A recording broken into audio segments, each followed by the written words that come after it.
Mga kalikot, natagal na natin. Open natin to. Yun. Hanapin natin ngayon yung speaker. Yung maingay na tumutunog. So, kailangan lang natin i-disconnect yun, mga kalikot. Kasi okay lang naman yung kahit wala. Hindi ma-apektuhan yung UPS natin. So, ito yun. Remove natin yung mga kalikot. Tapos, balik natin. Okay.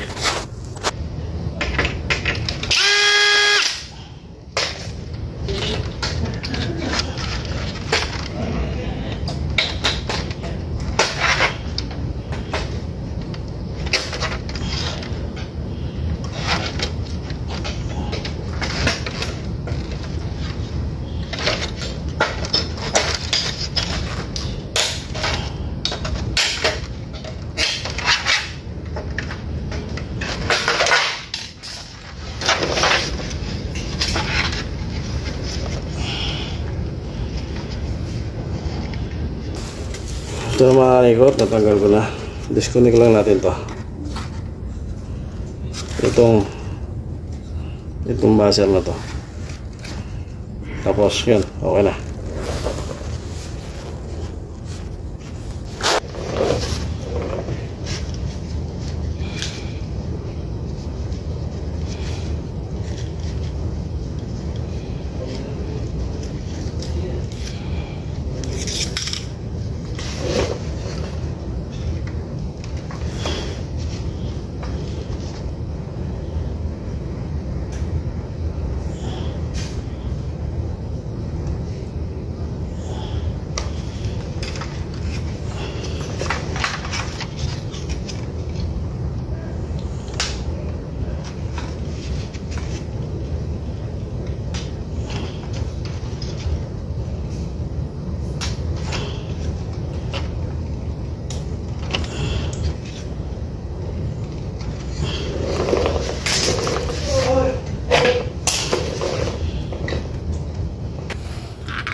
Ano mga kalikot, tatagalan natin itong buzzer na to.